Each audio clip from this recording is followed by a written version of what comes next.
As soon as I heard about an opportunity to be a part of a recording that would be kind of taking the themes of Roaring Lamb, that philosophy, and setting it to music, I immediately wanted to do that, because anything that I can do to see that theme and that idea and those thoughts continue and grow and have more and more impact, I want to be a part of. The Roaring Lamb's philosophy has, I feel like, has always been my philosophy for a long time. I think the thing that I loved most that Bob stated in the book was when he said, if you remove Christians from the marketplace, you take away the light, and how much greater the darkness. You know, I've always felt like that we talk too much and don't live it out. The whole concept of salt and light for me, I guess, is really making a change for someone or a group of people or culture. I always felt like that we were living in a subculture, and we weren't breaking out of that, and we weren't really having much impact on the world itself. We can be people that can carry God's presence and really be in faith for it to affect and touch people. Fruit of the Spirit, love, joy, peace, long-suffering, goodness, gentleness, self-control, faithfulness, patience, kindness, generosity.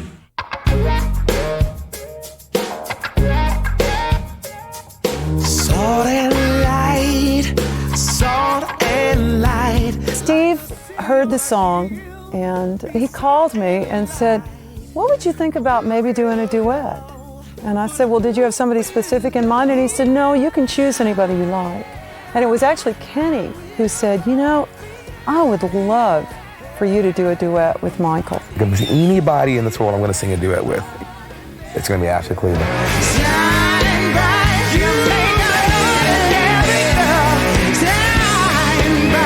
It's really been a great thing, because even still, I mean, you can kind of have a sense of how voices are going to blend, but the reality is you do not know until you go in and do it, and there's a natural chemistry that kind of clicked in instantly. I speak the truth in love. I love that. Speak the truth in love.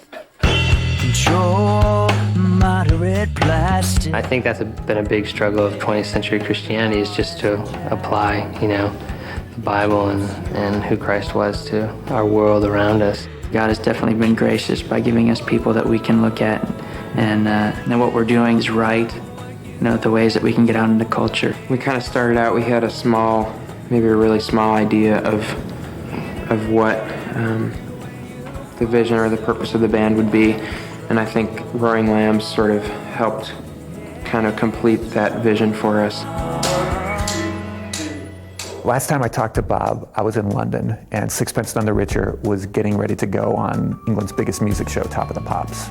And I had to call Bob that afternoon from the studio and just tell him what was going on with Sixpence. And I said, man, we're here and they're doing it, you know? They're doing what your book talked about. They're impacting culture at the broadest level possible. I never knew you, but you seem to be, to me, a great man. I told Bob all about this, and man, he was just really thrilled. And I could tell from talking to him that he was really, really ill. And I left the phone booth and went up to sit with Sixpence, and we talked about him and his life, and how he had inspired us to start this company, and how probably none of us would be sitting in that room getting ready to go on that show if it hadn't been for Bob. And it was a nice moment. All the lands will roar beautiful sound. The idea behind Roaring Lambs, as we talked it through, we felt like, how can we lose doing this? Because so many Christians involved in the arts have been inspired by this book. If this helps a new generation of Christian believers to read the book and get inspired to be salt and light to the world at large, then we'll have accomplished the job.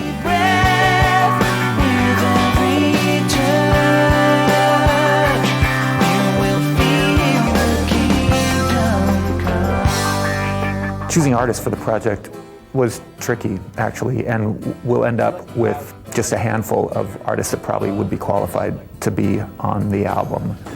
I think we were looking for artists that have had some sort of impact on mainstream culture that book resonated with, and we always wanted to make sure just about everybody we've talked to had already read the book, but for those who hadn't, we sent them a copy of the book and said, you know, read this and see if this strikes a chord within you.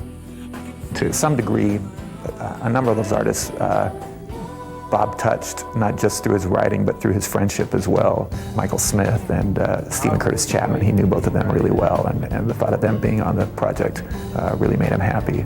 He really valued artists and particularly musicians for the way that they can touch a chord within the listener. I got invited by Steve Taylor to be a part of this Roaring Lambs album. It's just right up my alley in terms of a project that I would want to be involved in. We're going to try this. You sing first half, Michael, you sing the second half. The philosophy of Roaring Lambs was such a new idea for me when I first read the book. Not only was it encouraging to me of always grappling with that thing of, is what I do really impacting culture, and how can I do that more? I talk to you, you talk to me. It really encouraged me to begin from my platform to encourage and challenge others, kids who listen to my music, who are inspired, but aren't going to be musicians, but maybe they're great mathematicians, or they really have a desire to go into politics, And I think that's probably more than anything what impacted me, was to begin to think in terms of encouraging people, even from my platform, to be a roaring lamb where it is God has placed them.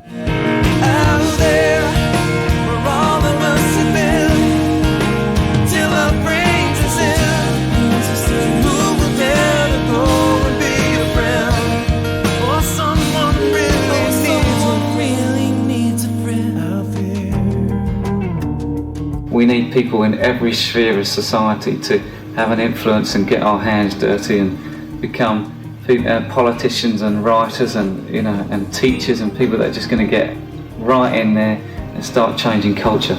My concern is definitely one that's about seeing people out there in the culture at large and making a difference in their world. Part of the idea behind doing this album was to try and get high school and college-age people to get inspired to be salt and light before they've made career decisions. That's what I'm hanging in for, that God starts to raise up people all around the world, kids and people of all ages that are willing to be lights for Jesus, and actually when it counts that we say it and nail it and lay it on the line. We're very excited to see who God raises up to continue this movement of what it looks like to be relevant in culture. This is the vision. This is what I got to do.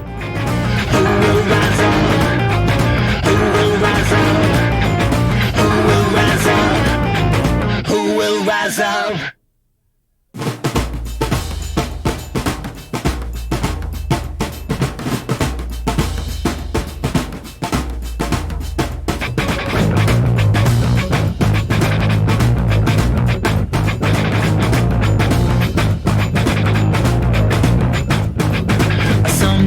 League, some win with rings, some get high, reflecting glory that the good Lord brings.